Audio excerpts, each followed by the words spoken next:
Situata e përmbytjeve në qarkun e Fierit vijon të mbetet shqetësuese. Rreshtet e dendura të ditëve të fundit kanë nxjerrë nga shtrati lumin Vjos, duke shkaktuar përmbytje të konsiderueshme në disa zona, veçanërisht në fshatin Bishan dhe përgjatë aksit rrugor Fier-Vlorë. Televizioni Apollon ndodhej në terren dhe duke analizuar një nga faktorët kryesor që kanë ndikuar në agravimin e situatës, dhe ajo është ura e mifolit. Sipas specialistëve, kjo urë nuk është ndërtuar sipas parametrave të duhur. Kjo urë ka një gjatësi prej në rreth 90 metrash, ndryshe nga urat e tjera të cilat shkojnë deri në 200 metra.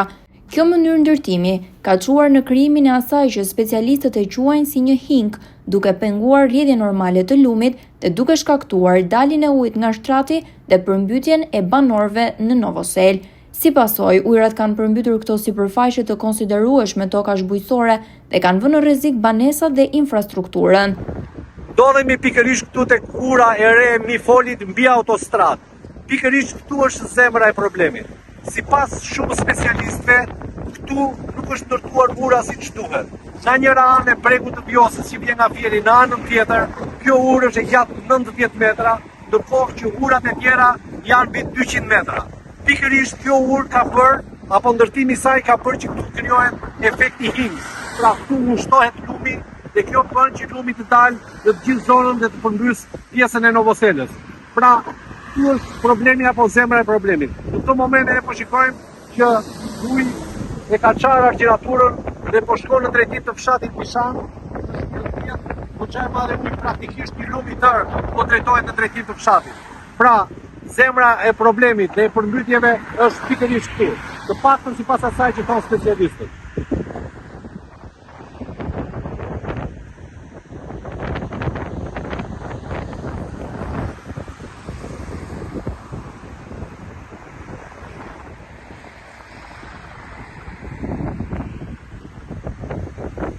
Televizioni Apollon ndodh në fshatin Bishan, ku situata paraqitet problematike edhe përgjatë autostradës Fier-Vlorë, kur prania e ujit ka vështirësuar qarkullimin dhe ka rritur rrezikun për drejtuesit e mjeteve.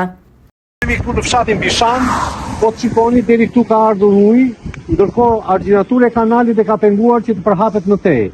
Po të shikojmë, uji vjen nga një nënkalim, futet poshtë dhe shikojë buron dhe ka marrë të gjithë zonën këtu.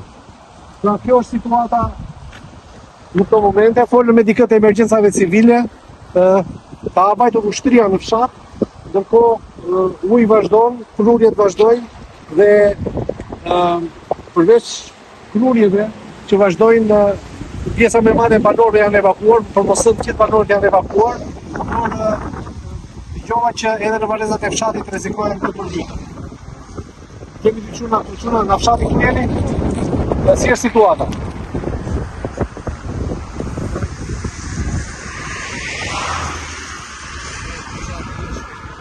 Me të fshati ishën, po në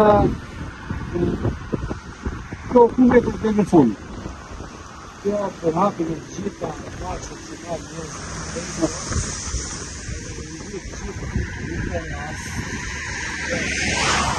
Po në shpi tuaja, brëma në shpi ka po është shputur uj, ka po akoma.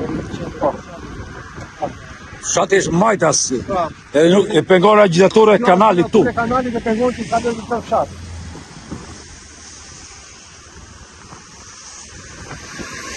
Dhe ka një akute dhe të toka dhe bache, dhe sa po shkojnë, në këtë e lumit vazhdojnë të gjithë.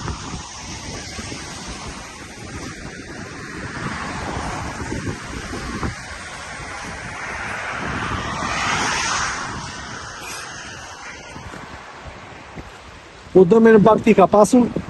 Me sa informacion keni?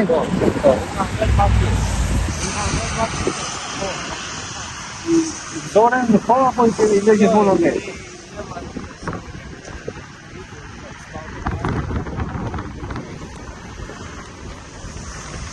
Ndodhemi në pjesën e autostradës që vjen nga Vlora për në Fier. Shikoj sa afër është rrugës kryesore. Pra kjo është rruga kryesore autostrada Vlorë-Fier.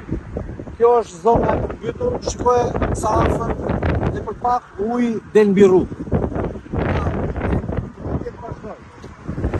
Gjithë kjo zonë këtu është e përmbytur dhe nuk pash një argjenaturë e pengon andej që të dali uji ma tanë dhe uji shumë afër rrugës së të pjesën ku jemi këtu.